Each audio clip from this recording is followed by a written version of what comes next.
justement, Karla Homolka, vous êtes détenue depuis 12 ans pour des crimes qui ont fait couler beaucoup d'encre dans tout ce pays.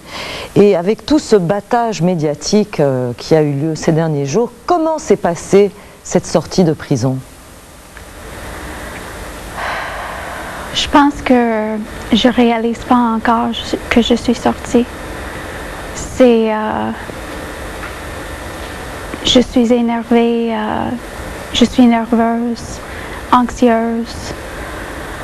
C'est difficile de décrire ça. Mais comment est-ce que vous êtes rentrée? Est-ce que c'était une voiture? Est-ce que vous avez dû vous cacher? Et comment vous êtes sortie? Et est-ce que vous avez été suivie? Comment ça s'est passé? On était cachés. Maître Bordelais a fait un plan, puis on l'a suivi. Puis on n'était pas pourchassés. Puis on est venu ici avec pas vraiment un problème. Et vous êtes resté caché dans cette voiture jusqu'à votre arrivée ici? Oui, oui. Où étiez-vous caché? En arrière, je sais pas qu'est-ce qu'on appelle ça, mais c'était en arrière de la voiture. Ok. Et vous savez, les médias vous attendaient de pied ferme à la sortie du pénitencier, et ils ont même campé devant le centre de détention de Sainte-Anne-des-Plaines. Est-ce que vous comprenez cet intérêt qu'on vous porte? Est-ce que vous le comprenez? Oui et non. Oui, parce que j'ai fait des choses terribles, c'est certain. Puis je suis une femme, puis c'est très rare pour une femme de faire les choses que j'ai faites. Non, parce que il y a beaucoup de gens qui sortent de la prison chaque jour, des gens qui ont fait des délits terribles aussi. Mais je pense que je comprends plus que je comprends pas. Ça fait 12 ans que finalement on n'a jamais vraiment, on vous a entendu en contre-interrogatoire, on a entendu votre point de vue dans des affidavits par l'entremise de vos avocats, mais jamais vous directement. Comment ça se fait que vous avez décidé aujourd'hui, 2 heures après votre mise en liberté, de vous adresser finalement à nous, mais par nous, au public en général? Pourquoi? C'était une décision vraiment difficile à faire parce que je suis une personne très privée. Puis j'aime pas parler de mes sentiments.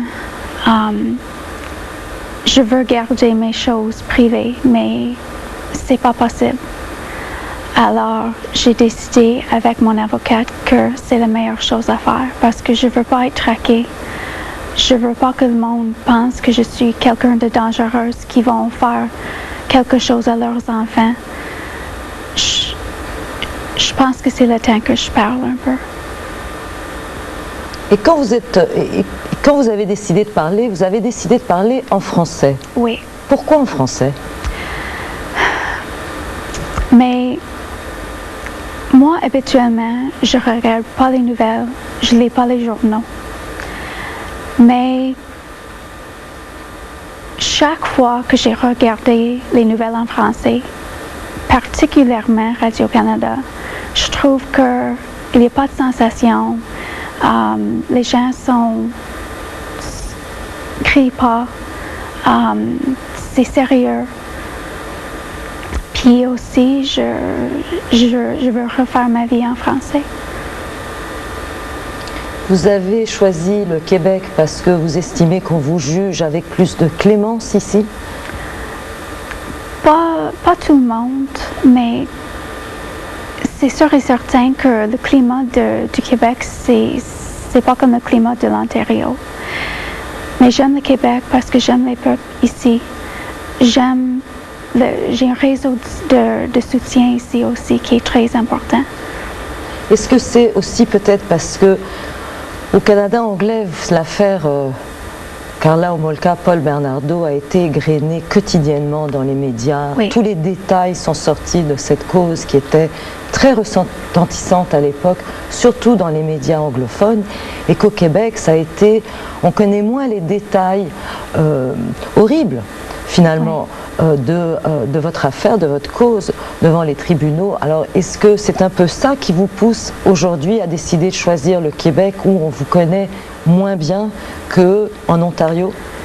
Mais Pas vraiment, parce que tout le monde commence à parler des détails. Alors, puis si quelqu'un veut savoir les détails, c'est très facile d'en savoir. Oui, c'est vrai que je suis moins connue ici, puis c'est un atout pour moi. Je pense que je peux refaire ma vie ici. C'est plus facile de vivre ici. Est-ce que vous pensez que c'est possible même pour Karla Homolka de refaire sa vie même au Québec, de recommencer une vie ou de continuer une vie anonyme, paisible, tranquille après ce battage médiatique et après ce que vous avez fait finalement? J'espère. Vous pensez que c'est encore possible? Mais tout est possible dans la vie. Et c'est ce que vous souhaitez? Oui.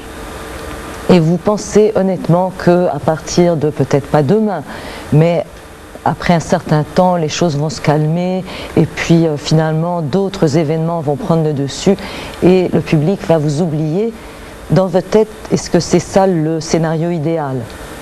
Bien sûr, c'est le scénario idéal, mais je pense pas que tout le monde va m'oublier. Je pense pas, j'espère. Et là, vous êtes sorti il y a quelques heures de prison. Karla Homolka est libre maintenant. Est-ce que vous sentez que vous avez payé votre dette à la société? Ça, c'est une question difficile. Légalement, oui. Émotionnellement, socialement, non. Non.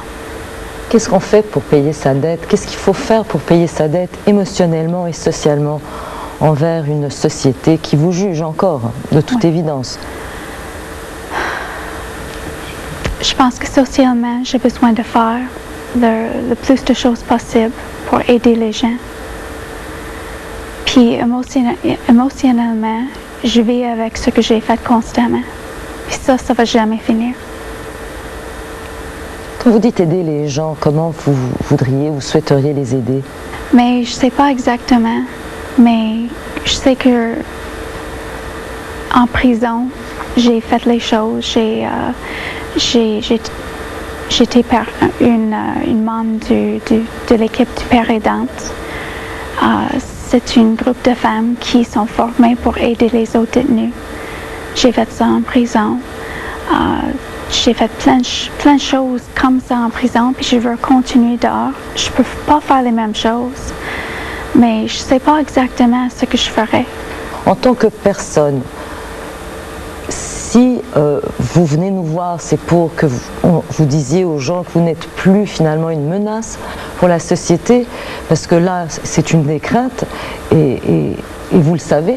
Donc, la question qui s'impose, c'est qui êtes-vous? Alors, si vous n'êtes plus, est-ce que vous êtes cette personne ou cette autre personne? Cette détenue exemplaire ou une criminelle, finalement?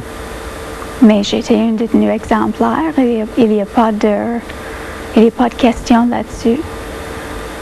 J'ai fait tous mes programmes. J'ai même fait les programmes qui n'étaient pas sur mon plan correctionnel. J'ai fait du bénévolat. J'étais à l'école. J'ai aidé les autres femmes. J'ai jamais reçu un rapport interne. J'ai fait plein de choses. J'étais à l'école, j'ai eu mon bac, j'ai amélioré mon français. Vous avez dit tout à l'heure que vous vivrez toujours avec ce que vous avez fait. Oui. Vous avez des remords? Oui. Qui se manifestent? Comment ça se manifeste, ces remords? Souvent, je pleure. J'arrive pas à me pardonner.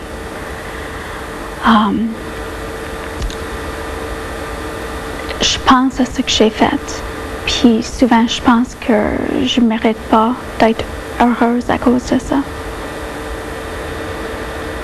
Comment vous jugez maintenant ce que vous avez fait? Quand vous y pensez, vous jugez vous-même comment? Mais ce que j'ai fait, c'était terrible. Puis j'étais j'étais dans une situation où j'étais pas capable de voir clair, où j'étais pas capable de demander de l'aide, où j'étais complètement bouleversée dans ma vie. Puis je regrette énormément parce que je sais que maintenant, je sais que j'avais le pouvoir d'arrêter tout ça. Mais quand j'étais là-dedans, j'ai pensé que j'avais aucun pouvoir. D'arrêter même ce que vous avez fait? Vous n'aviez pas le pouvoir d'arrêter ou de vous arrêter vous-même? Mais moi, j'ai pas initié les délits. Moi, j'ai suivi. Oui, j'ai fait ce que j'ai fait, mais